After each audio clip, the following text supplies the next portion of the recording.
I was talking to someone recently about how there are places that have been sacred to me, and mainly two places that were both very sacred to me. One place was a trail through the woods, and another place was this place by the ocean. And I say was because both of these areas had been purchased and are no longer in the public domain, and I no longer have access to them. And the trail has been kind of butchered anyway. I won't go into that. Only to say that these places were both very sacred to me. I don't exactly know why that is, that some places seem to be more spiritually charged than others, but you'll find that throughout history some areas have had a long history of paranormal activity and spiritual events occurring, and often a religion will come along and claim that area is theirs, and any event, any phenomena that occur in that area is to do with their religion. Sometimes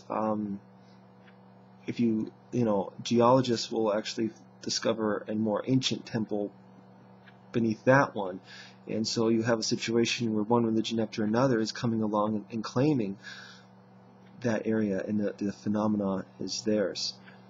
And actually it seems to be certain locations. Why this is exactly, it's hard to say. This may go back into ancient history.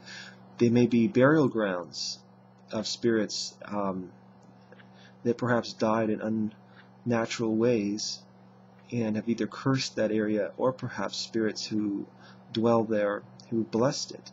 We don't really know exactly, or we have not yet established exactly why this is.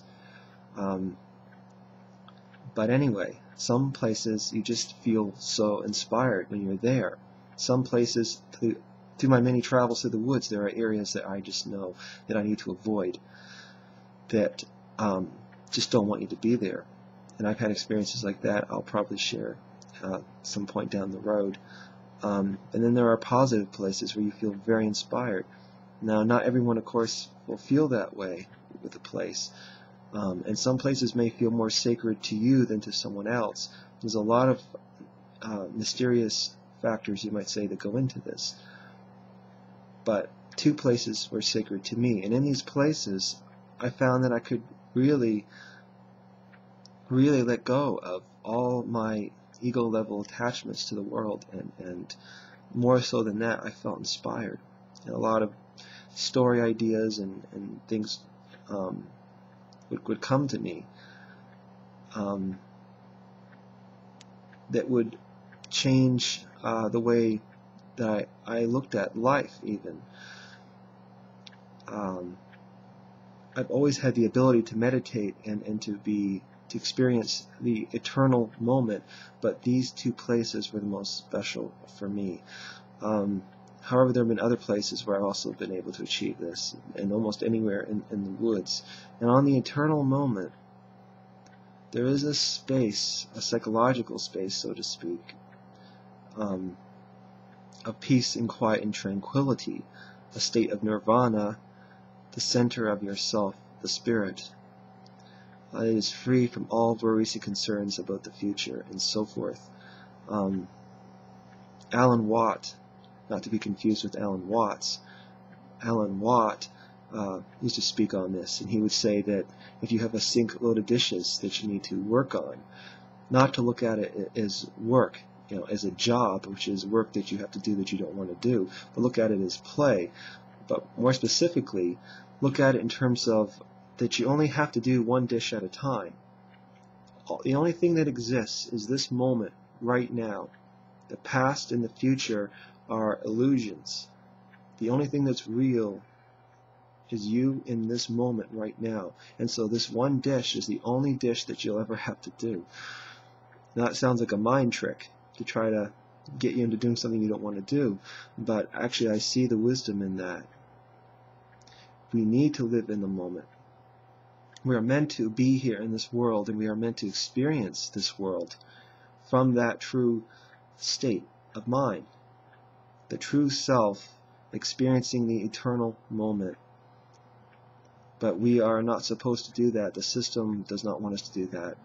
It wants to distract us from that. And it's difficult to go into a workplace and to maintain this state of mind.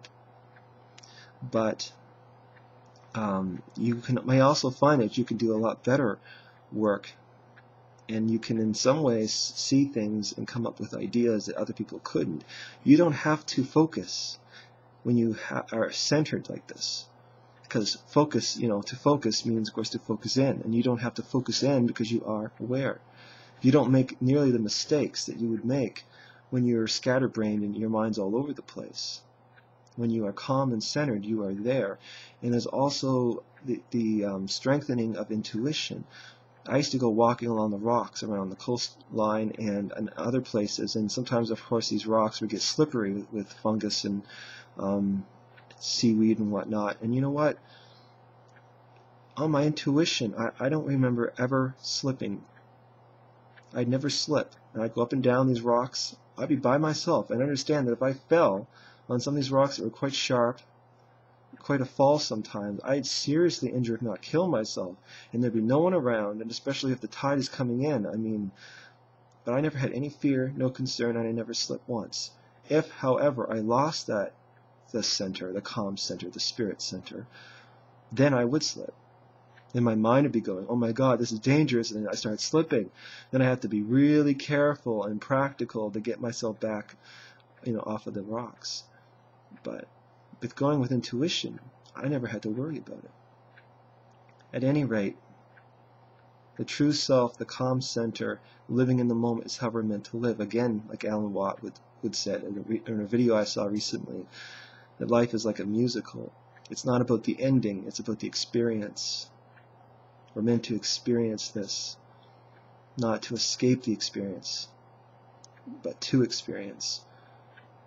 It's your choice. You can live your life by trying to go from point A to point B to achieve some kind of success. That when you do achieve, you're not much different than you were before you achieved it. Or you can decide to be the true self and to live in the eternal moment. And instead of facing a single load of dishes, one dish at a time. Now there are obstacles, there are problems, there are dangers that come with any choice you ever make. And if you decide to be centered when you haven't been before, people will notice the change. If you start a new job with being centered, people not noticing the change because they don't really know you that well or at all, still there will be ridicule because you're not playing the game. A lot of bosses will not like it, even if you're doing good work. Some will. They'll recognize you're doing exceptional work, although maybe at a slower pace. That's not necessarily so, though. You can be very energized and have a lot more energy in being centered because all this nervousness and anxiety that drains your energy drifts away. So you can burst in with a load of energy and passion.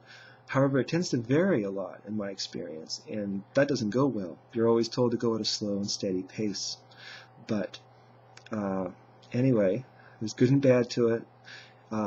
If you're going at the slow pace, especially at first, if you're used to being in the ego state of mind, getting ahead of yourself, you will have to kind of take some time to relax and to get yourself on the intuitive level in a more relaxed, centered space, in the center, the true self. And so that will take some time to adjust to that change because you've conditioned yourself to operating in one way. Now you need to